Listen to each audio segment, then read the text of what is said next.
This is me. Last year I achieved 200 morale on my main account Hey Boxjongen, locking in rank 19 overall and rank 1 of the Netherlands. With having achieved 200 million XP in every single skill, I needed a new challenge. So I made a Maxscape speedrun series where the goal is to max as fast as possible with in-game time. I theory crafted my own route with many obstacles to overcome. This is my grind to the fastest Maxscape.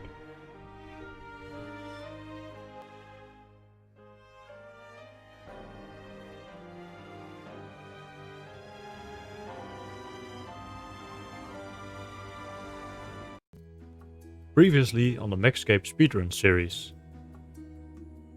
In the last episode we spent a lot of time on Zea, getting all the favors to 100%. The favors are needed for the diaries later on, so that's why we got them. We managed to pick up the Xerxes talisman. We also stole some fruit. And did a couple of quests for some future unlocks and XP rewards. Managed to finally get the flippers after 142 kills.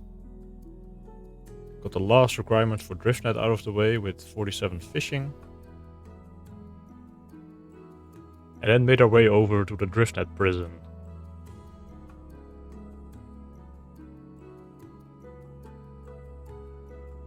Okay, before we get into today's episode, I want to talk about a few things. Firstly, I will be going to school full-time next week. And I originally planned to get a part-time job alongside it, but now that this channel has grown so much over the past weeks, I want to spend the time that I have on making more contents for you guys. So I decided to start a Patreon. So if you want to support the channel, feel free to check it out. The link is in the description below. Now, let's talk about crystal shards again. For 99 crafting and smithing, I would need a total of 225k shards. That is a lot. That is 1.5k enhanced crystal teleport seeds. Now, what I could do for that is take out a massive loan, and it will take me a very long time to pay back. Or we can try to get the 1.5k seeds together. So if you want to support the series, but Patreon isn't really your thing, you can help out by donating enhanced crystal teleport seeds. Even if you want to donate only one seed, I will still be very grateful. With all that being said, let's get into the video. Oh, and subscribe if you haven't already. Also, the spreadsheet is in the description. So, welcome to my home, the Driftnet prison. For the next 120 hours I have to spend in here, getting my hunter up to 99. Last video we had 1 day and 5 hours playtime, so 29 hours, and I think we had 28 EHP. So we are like negative 1 hour because we did the Zea favor grind that lost us some little bit of time. That we will gain back later while we get some 0 time prayer from Slayer. So yeah, 28 EHP. After this grind we will be probably looking at the EHP of 150 or close to 150. So that's a big chunk of the whole Maxscape already out of the way with this single grind. And why Driftnet, you may ask? Is it a meta for Hunter to do birdhouses? And what even is this method? Those are all great questions, but Driftnet is a method where you get fishing and Hunter XP at the same time by chasing little fish shoals into a Driftnet. And for this you need a Merfolk Trident. You can also use a normal Trident, but Merfolk is just low level friendly, since you don't need 75 magic to equip it. You also need a pair of flippers, so that's why we got those in the last episode, to make it worth your time. Otherwise you will be walking underwater and then it's not very good. And if you look in the top left, you can see my XP an hour that I'm getting at the moment. And if you have paid attention to the fishing XP that I was getting with fly fishing, with 3-tick fly fishing, it was already lower than what I'm getting with Driftnet. I'm getting like close to 60k already, and 3-tick fly fishing was, I believe, around 55k or maybe less even. And on top of that, I'm getting 70k hunter XP an hour, and all this I'm getting at level 50 hunter and fishing. So that is just insane. On like level 50, getting already these XP rates with no tick manipulation involved or whatsoever. And the most fucked up thing about this method is that the XP stops scaling at level 70, so you get the same XP rates as you get at 99 at level 70 in both skills. That makes no sense. And in the previous video I said they should nerf it, but I don't mean like they actually have to do it, but this content could actually see a nerf, because like, why would it stop scaling at level 70, man? If this scaled all the way to 99 with the XP and have the same rates that it has at 99 now, then it would be way more balanced, but now it's just turbo broken for low level. As you can see, I have the flippers in my inventory here, and also have a cape, but I'll get to the cape later. But you can actually just unequip the flippers as long as you had the flippers on once you dove into the water. Like, that's the only time the game checks if you're allowed to swim or not. And the reason why I have the boots of lightness equipped here and the cape in my inventory, so I could do a switch and then switch back to the diving apparatus to get more oxygen. Like, the reason for that was that I had all my gear already on me, and you have to be below 28 kilograms to actually swim underwater, otherwise you would just be a walker on the bottom of the ocean. So I had to get my weight down somehow, and the only two options I had were boots of lightness and the spotted cape or spottier cape, because graceful is not worth at all to get on this speedrun, because you would like use it never. So, but I didn't think the weight would be a problem here, because back in the day when I did this method, of course I had graceful on my main. But also the boots of lightness and the spotty cape were not ideal for lowering my weight, because once I switched between especially the cape, because you had to do that more often, it would like create a stall where you couldn't do like something for like 2 ticks because there was an animation going on. So it was kind of annoying, so I had to fix it on another way. And the way how I fixed it was actually really simple. Let's say I just came back from a farm run, like here. I'm getting 52 farming, so we can boost for mahogany trees from now on. But back to the point, if I come back from a farm run or just log out and then log in again, I just had to have like no nets in my inventory, then I would be fine. So I made sure to always finish with like a couple nets in my inventory, or just like don't take them when I got back from a farm run, and then you can actually bring in noted nets and then have them stored in the NPC that is located on net. And yeah, you can just take them out there and continue drifting. And then I didn't need to have the flippers or the cape with me anymore, so I was very happy. And I forgot to explain why this method was actually so good at the start. Because when it first launched, it kind of went under the radar, because no one like actually did it, and I think you also needed 10 jute fibers to make 1 driftnet, and now they reduced it, or back then they reduced it to 2 jute fibers per net, so like it wasn't even viable. And the buy limit were also atrocious for driftnets. I think it was 100 for the buy limit, and they upped it to 600 later, which is more than enough. Because you use around 120 nets an hour-ish. Maybe a bit more if you're really good. But yeah, the reason why it's so good is because of the plugin. The plugin made it absolutely brain dead, because once you tag a fish, they will like lose the blue square that they have around them, and then like you don't have to pay attention to that fish anymore, because it will go in a net at some point. So basically all you have to do is just click the blue squares and replace the nets when they're full or almost full. I also want to tell you guys a little story about the history of drift netting. In early 2020, EHP for Hunter was still black gins, and yeah, no one has like ever bothered to try this method, because most people aren't a fan of multi-skilling methods, or a lot of the HLC already had fishing finished, because fishing was a very popular skill back in the day.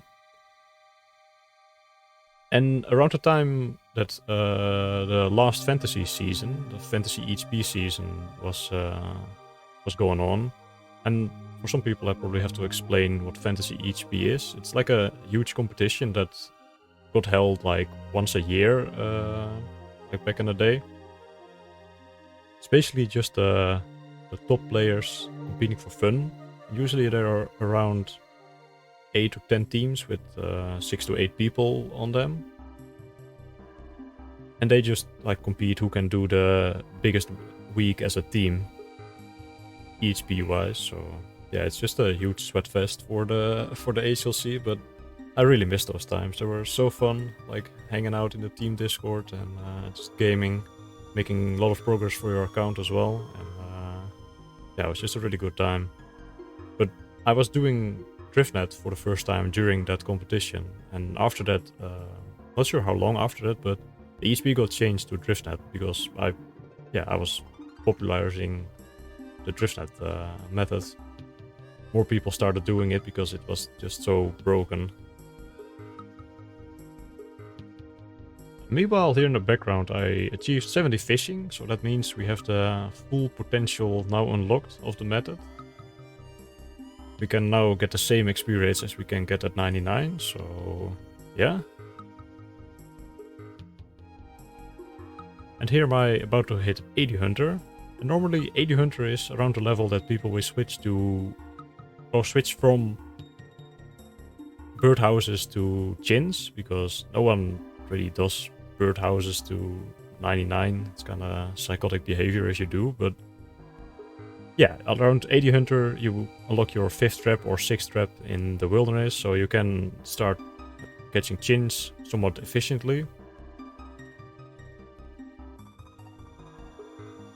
And to put it into perspective on how good actually Driftnet is compared to doing fishing and hunter separately, I made this little sheet, and as you can see, you have 99 hunter and fishing, and those are the XP rates.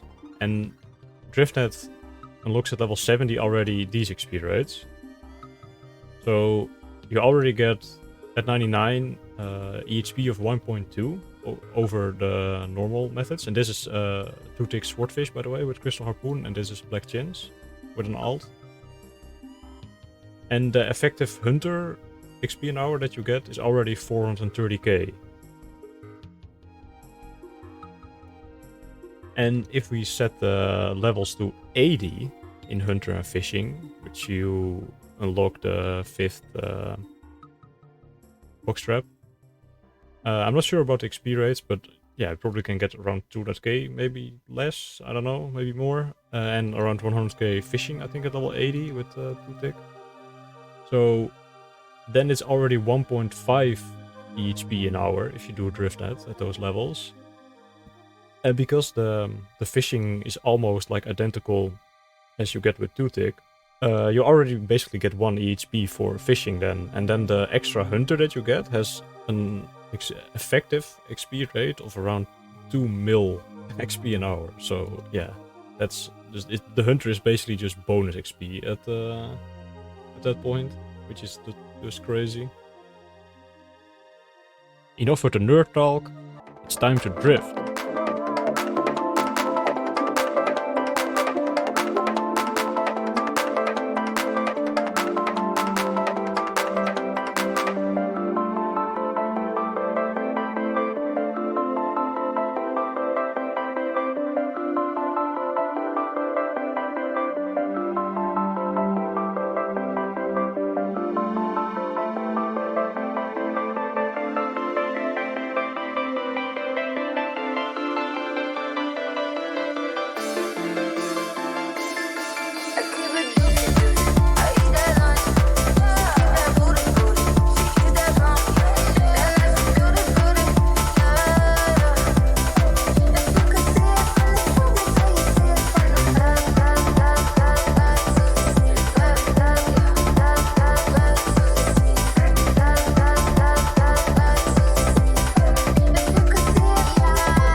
Well, hello there. I just missed the recording of level 92 Hunter, of course, because I missed like all the levels. This method is just so chill that I'm 10k away from a level, and I'm saying to myself, yeah, I'll turn the recorder on in a couple minutes, and then next thing I know is I see the level pop up in my chat, and yeah. But yeah, that is 92 Hunter, so we are halfway XP wise. Good morning. Today is a very beautiful day, because it is Mahogany Day. Anyways, I found out that you can actually one-tick the Bolt Enchant spell. This is pretty big for the magic gain, since I'm already closing in on level 80, as you can see here. Yeah, Mahogany's just give juicy XP. Now I don't have to boost anymore for the Mahogany, since I got 55. We'll be planting teaks later on, because I need to do some woodcutting pretty soon. And only farming hardwood trees on the lower levels is actually really good EHP wise, since the EHP on Temple for farming is quite low. Yeah, even like till level 60 it's pretty low, since one Mahogany run gives me like 50k XP. So yeah, pre-level 60 that still gives me like 0.3 EHP for, I don't know, maybe 2 minutes work, so you gain like 18 minutes on that.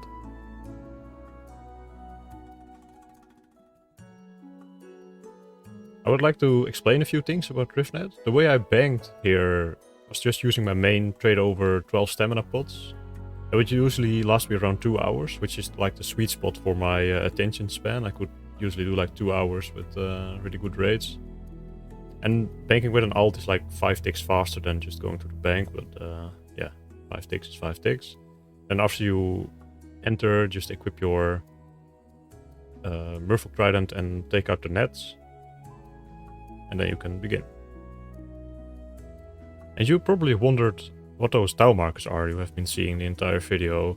But basically they are just like area dividers, and you should always like try to prioritize the fish that are like past the tiles towards the net, because they will like instantly go into the net, and as you can see the ones in the middle just like standing around for a little bit until they go towards the net. So always try to prioritize the ones, yeah, on the lines or that already crossed the lines. But if you can manage to tag some fish along the way, like while you going over to the other net, you always want to like tag as much fish as possible without like really going out of your way to tag the fish into the middle. But yeah, once you're going from like left to right, but there's like a fish in the middle that you can just tag without losing too much time, that's definitely worth it. And the spawns of the fish shoals are random, and they spawn like the same tick they go into the net. If you pay attention to when the fish is going in, you can see the spawn like somewhere popping up like in the area. So the spawns are not static.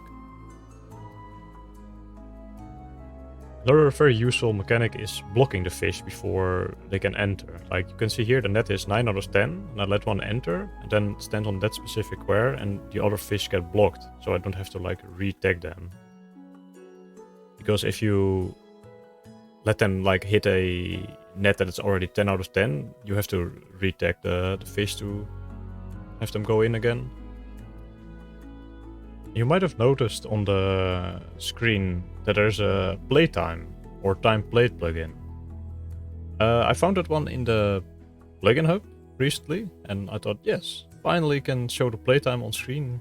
A lot of people were asking for that since the beginning of the series, but I managed to break the plugin, and now it's tracking incorrectly because it also was tracking my main at the same time, and somehow it got confused, and now it's like a few hours ahead of what it's actually should be at. So yeah, I can't use that anymore. I don't know how to fix it,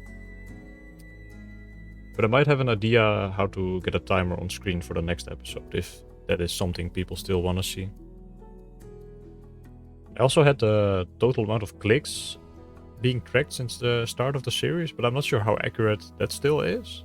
But you can see it in the at the bottom of the screen.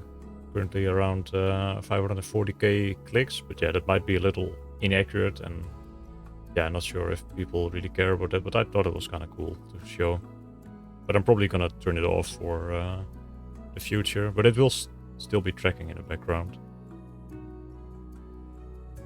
So a while later, we are about to get 99 Hunter, and it's been really chill, but I'm really looking forward to moving on.